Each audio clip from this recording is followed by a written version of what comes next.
بۆ قسەکردن لەسەرم پرسە لا برۆکسەوە بەڕێز کاوەهەنگەری بەرپرسی تۆڕی نەدای زاگرۆس و چاودێری سیاسی ڕێگەی سکایپۆ لەگەڵماندا. بەڕێز کاوەهەنگەری سڵاوتان لێبێتەوەم کاتتان باش. هێژایەکەوە گەلێک بخێر هاتنە کوردستان 24 ئیمارات داخوازە گفتوگویات کەژ بوو یەک ئالیکردنا چارەنویسێ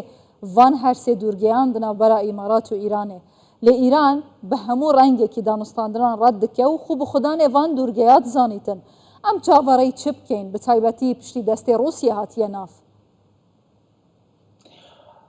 وێڕای سڵاو لە ڕاستیدا ئەم لێدوانەی وەزیری دەرەوەی ئێران و کۆی ئەو باسانەی لەلایەن بەرپرسانی ئێرانیەوە دێتە گۆڕێ ئێستا زۆرتر پرۆپاگەندایەکی سیاسیە وەکو لە راپۆرتەکەی ئێوەژە ئاماژەی پێکرا. واقعەکە ئەوەیە کە ئەبوو موسا دوورگەی ئەبوو موسا کە لە گشت لە هەر لە دوانەکەی دیکەش گرنگترە حاکمیەتی هەم ئێران و هەم ئەماراتی هەیە، بەڵام ئێران چون زۆرینەی ئەو دوورگەی لەژێر کۆنتترۆلدا بووە و ئەمارات بە کەمینەی ئەو دوورگەی لەژێر کۆنتترۆلدا بووە جۆرێک ئێران حەز بە هەژمۆنی و دەستەڵاتی زیاتر دەکاوە. لێرەدا هەندێک لە حقوق مافەکانی ئێماراتی لە ژێر پێناوە. بۆ نمونە جارێکیان کە ئیمارات ویستوێتی 1500 کەس لە عەرەبەکانی خۆی بنێرە بۆ ئەو دوورگەیە، ئێران پێشگیری لێکرد کە لە نەوەدەکان ئەمە کێشەیەکی دروست کرد و دوایی لە نەهایەتدا ئێران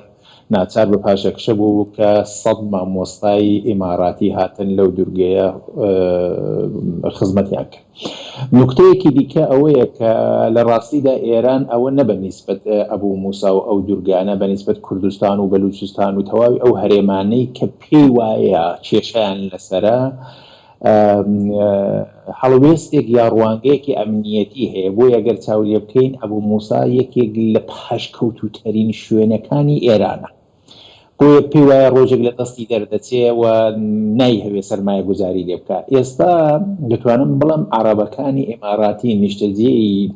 ئەبوو موسا بۆ خۆیان زۆرتر مایلن لەوەی کە بە تەواوەتی بچنە ژێر دەسەڵات یا هەر ئەو دوورگەی بخەوێتە ژێر دەسەڵاتی ئەماراتەوە، چون ئاسایش و ئەمنیەت پێشکەوتنی زیاتر بەخۆی دەبینێت. بەڵام چاوەڕوانی چی دەکرێت؟ چاوەڕوانەکە من باوەڕی من محەممەد جەوادی لاریجانی ڕاوێژکاری لە مێژینەی بەیتی ڕەهبەری و برای سەرۆکی پێشووی پارلەمانی ئێران زۆر بە باشی ئەو شتەی باس کردەوە. ئەویش ئەوەیە کە ئێران بەتەنیا ماوەتەوە لە معادلاتی ناوچەیی و منمانی منتەقەیی و جەهانیدا بەتەنیا ماوەتەوە و ئێستاکە هاوپەیوەندێکی زۆر باش لە نێوان ئێمارات و ئەو وڵاتانەی قەراغی خەلیجی فارس لەگەڵ دنیای غەرب هەیە، ڕۆژە ئاوا هەیە جا لە سەروی هەمویانەوە وڵاتی یەکگرتوەکانی ئەمریکا. لەلایەکی دیکەشەوە هەر بە وتەی محەممەد جەوادی لاریجانی رووسیەش وە دوای چین کەوتەوە بۆی کە بە جۆرێک هەندێک ئیمتیاز لە ئەمریکا و لە غەرب وەربگرن کە بە باوەڕی منە ئیمتیازانەش وەردەگرن لێرەدا پشتی ئێران خاڵی دەکەن و هەرە جۆرەی کە لە کۆبوونەوە دەگەڵ ئەو کۆبوونەوەی چەند قۆڵێکە لە چەند ڕۆژی ڕابردوودا کردیانە لە نەهایەتدا بە باوەڕی ئێران دەبێت دەست لەو پروپاگەندە سیاسیە بۆ هەندێک کێشەی ناوخۆیی کە بەکاری دێنێت دەست هەڵدەگرێ و حاکمیەتی ئەم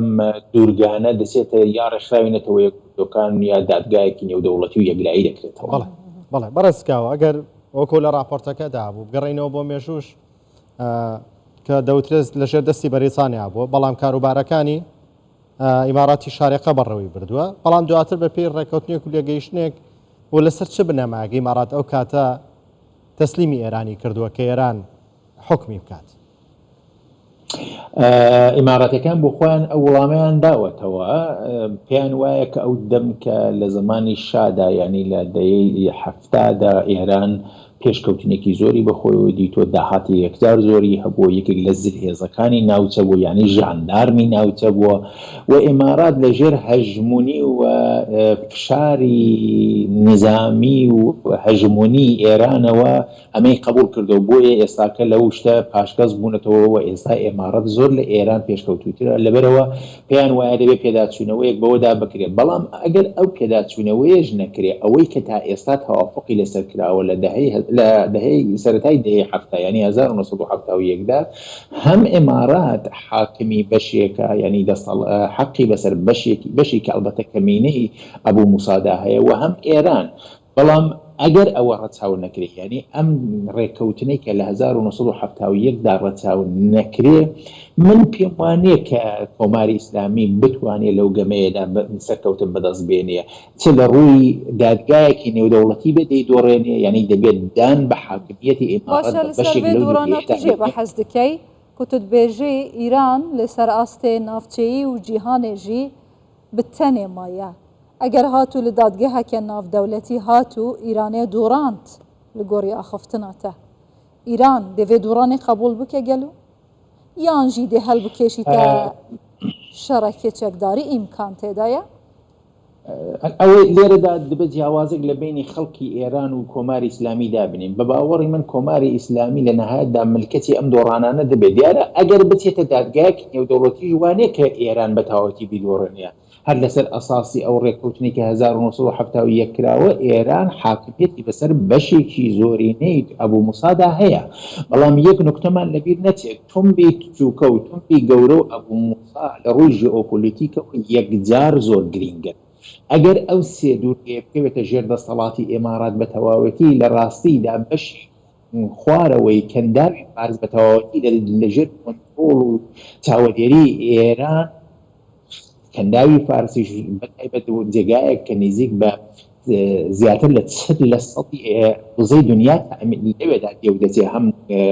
نەفت و هەم گاز بەوێدا دێودەچێ ئەوە بوو ئەگەر ئاوای لە نەزەر بگرین لە ڕووی ژئۆپۆلیتیکەوە ئەگەر ئەم دووسێ دوورگەیە بکرێتە ژێر حاکمیەتی ئێماراتەوە بەشێک لە وڵاتانی ئەوانەی کە پێویستیان بە وزەی ئەو منتەقەیە هەیە خەیاڵان ئاسوودەتر دەبێت بۆ سات و سەودا لەو زەمینەیەدا و هەموو جارێ ئێران نابێت ڕەشەیەک بۆ سەر ئێنێرژی و هەردە و بەحیساب هێنان و بردننی وزە لەو منتەقەیەدا بەدەست سپای پاسەڕانە بەڵام ئەگەر ئێران ئێستا ئەو پرۆپاگەندایەت دەمەویست تاکید لەسەرەوە بکەمەوە ئەو بە خاتری کە دۆخی سیاسی نێوخۆی ئێران کەمێک شڵێت بە دوای بزوتنەوەی ژیان ئازادیدا ئێستا لە ڕووی ناسیۆنالیستیەوە دەیە هەوێ ئەو شتە قەرەبوو کاتەوە پرۆپاگەندایەک وەک بۆ مەستەفێکی نێوخۆییە لەنا لە ڕووی حقوقیە و نهایەتەکەی ئێران دەبێت دان بە کەمینەی ئێمارات بەسەر ئەم دوورگانەدا دابنێت بەڕێز کاوەکو دوایین پرسیار ئەگە بە کورتی وەڵام بێتەوە سپاس دەکەم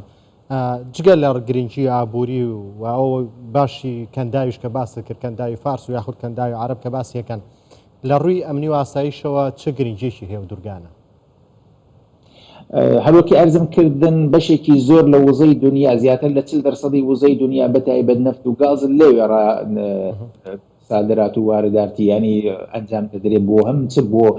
بۆ لای چین ینی بۆ لای ڕۆژهەڵاتی ئاسیا و هەم بۆ لای ڕۆژاوای دنیا تەوابوو ئەمنیەت لەوێدا